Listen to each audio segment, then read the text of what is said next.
Assalamualaikum warahmatullahi wabarakatuh.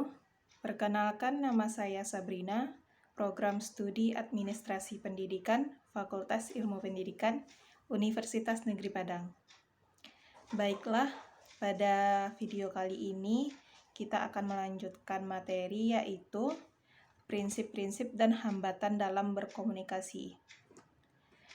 Dalam setiap komunikasi pasti adanya hambatan yang dilalui dan adanya prinsip-prinsip yang harus dilaksanakan atau dipikirkan. Yang pertama yaitu kita membahas tentang prinsip. Prinsip dalam berkomunikasi yang pertama yaitu adanya proses simbolis. Proses simbolis ini yaitu sesuatu yang digunakan untuk menunjukkan sesuatu, entah itu dalam bentuk sekecil apapun. Contohnya saja yaitu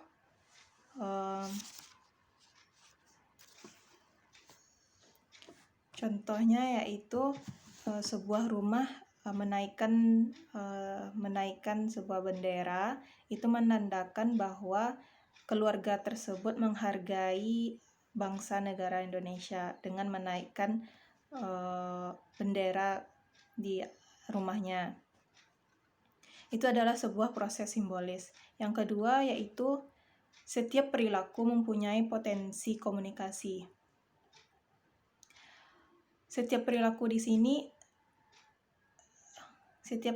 di sini baik itu sekecil apapun itu sudah termasuk ke dalam komunikasi, entah itu diam, mengedipkan mata, tersenyum, itu termasuk ke dalam sebuah komunikasi. Contoh sederhananya saja yaitu tangisan anak-anak itu termasuk sebuah komunikasi yang menunjukkan bahwa si anak itu kesakitan ataupun kelaparan ingin makan. Yang ketiga yaitu prinsip komunikasi mempunyai dimensi isi dan dimensi hubungan. Apa itu dimensi isi? Dimensi ini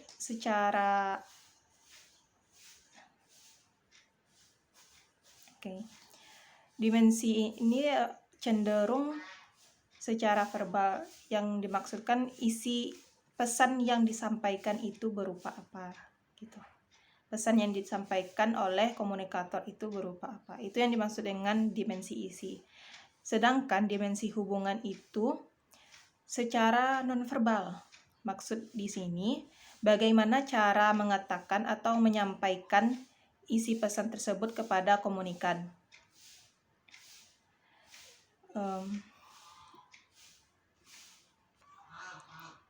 Sebagai contohnya saja, dimensi hubungan ini sangat mempengaruhi, yaitu di saat kita, contoh sederhananya saja yaitu dimensi hubungan ini di saat kita ingin menyampaikan kepada teman, aku benci sama kamu, itu mengartikan sebuah kebencian kepada teman kita tersebut. Lain cerita kalau kita menyampaikan kepada pasangan atau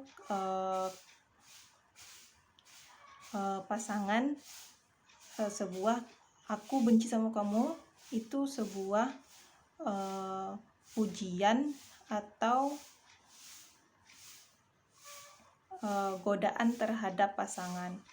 Jadi dimensi hubungan ini sangat berpengaruh terhadap apa yang ingin disampaikan nih, gitu.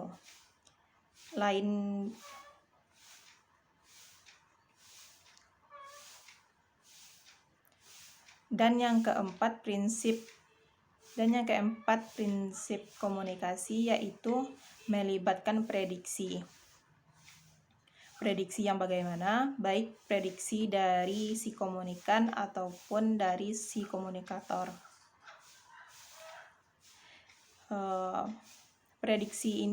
Maksud dari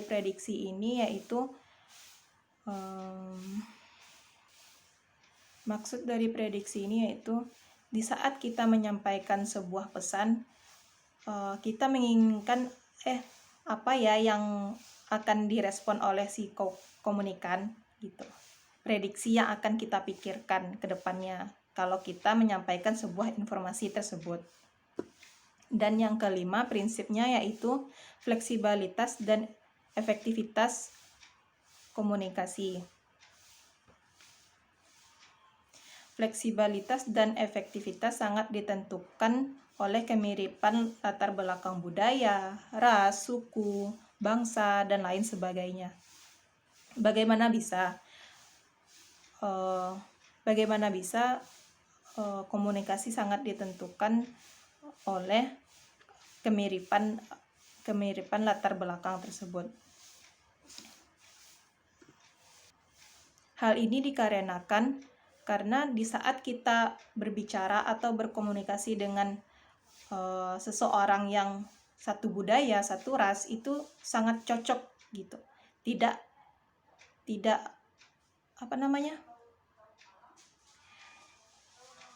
memikirkan hal-hal yang panjang terhadap apa yang ingin kita sampaikan kalau kita satu latar belakang gitu. Tapi lain cerita kalau kita berbeda latar belakang, seperti saja contohnya yaitu berbeda latar belakang budaya. Ini sangat, pada saat kita berbicara atau berkomunikasi kepada lawan bicara, yaitu lawan bicaranya berbeda budaya dengan kita sebagai komunikator, itu kita akan memikirkan gitu, apa sih yang kata-kata apa sih yang cocok disampaikan kepada komunikan kita tersebut yang berbeda budaya. Jadi dalam berkomunikasi sangat dituntut untuk berpikir 2 kali sebelum melakukan komunikasi sehingga tidak terjadi miskomunikasi. Dan prinsip yang keenam yaitu bersifat non-sequential. Maksud sequential di sini yaitu komunikasi tatap muka hanya bersifat 2 arah. Seperti contohnya saja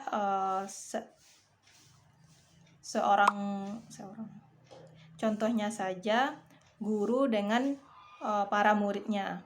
Pada saat guru menjelaskan, pasti murid akan melakukan sequential, entah itu mengangguk dalam mengerti dengan perkataan guru yang menyampaikan sebuah informasi.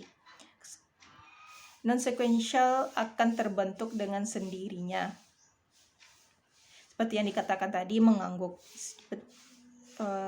dengan sendirinya, yaitu seperti mengangguk tersebut.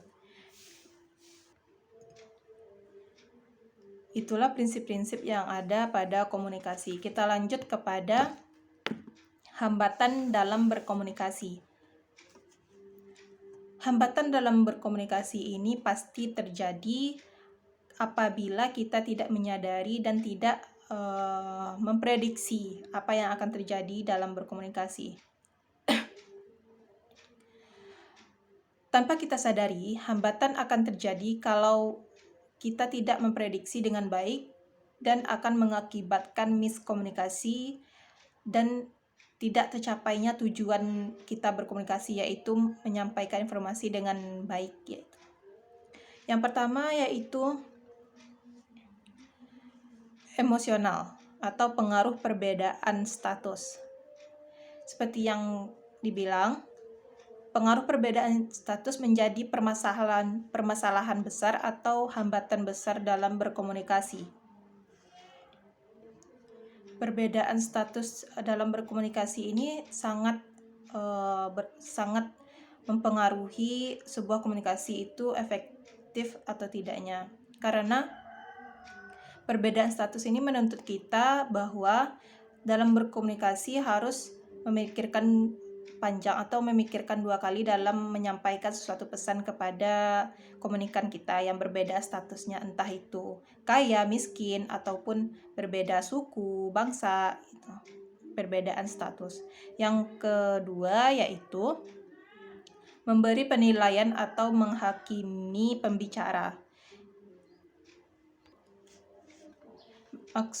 menghakimi pembicara di sini yaitu memotong pembicaraan yang dilakukan oleh komunikator. Pada saat komunikator menyampaikan komunikasi, sebaiknya kita sebagai komunikan mendengarkan dan memahami apa yang disampaikan komunikator sampai selesai, sehingga tidak terjadinya menghakimi pembicara atau memberi penilaian atau penyimpangan persepsi. Dan yang ketiga yaitu gagal menangkap maksud yang disampaikan oleh komunikator.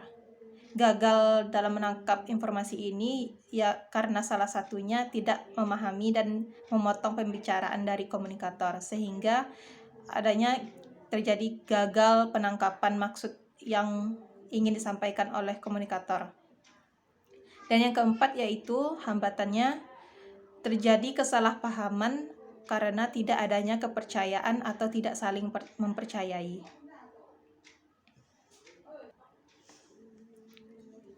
Hambatan dalam berkomunikasi ini bisa diperbaiki atau bisa diperkecil kemungkinannya terjadi dengan cara memperhatikan hambatan yang terjadi gitu. Memperhatikan sebelum kita melakukan komunikasi atau memulai sebuah komunikasi. Harus memperhatikan hambatan yang saya sebutkan tadi, agar tidak terjadinya miskomunikasi yang akan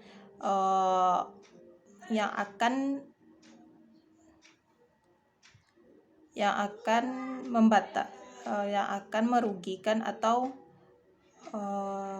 tidak tersampainya informasi sesuai keinginan komunikator. Agar proses komunikasi terjadi sesuai harapan kita atau terjadi komunikasi secara efektif itu, yang pertama yaitu kita harus melakukan komunikasi dua arah, karena komunikasi dua arah ini sangat mempengaruhi atau sangat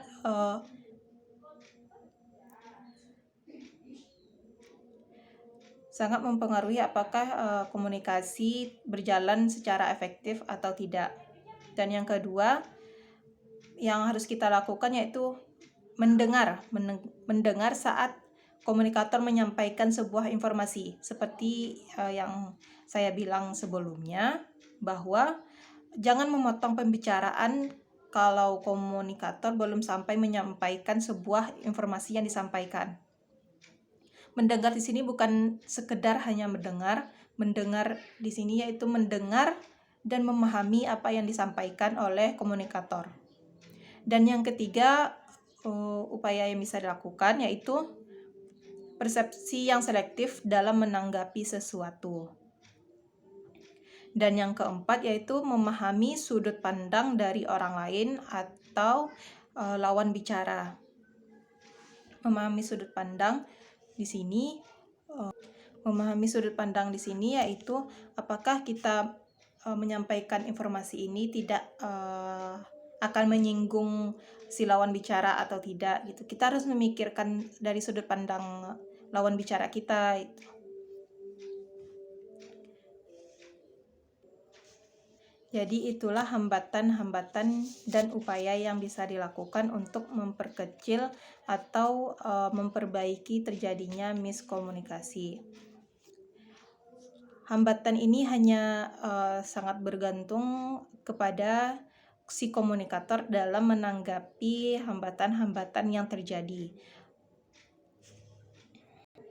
Dan komunikator juga harus memahami bagaimana latar belakang budaya si komunikannya atau lawan bicaranya agar tidak terjadinya hambatan atau miskomunikasi yang terjadi gitu.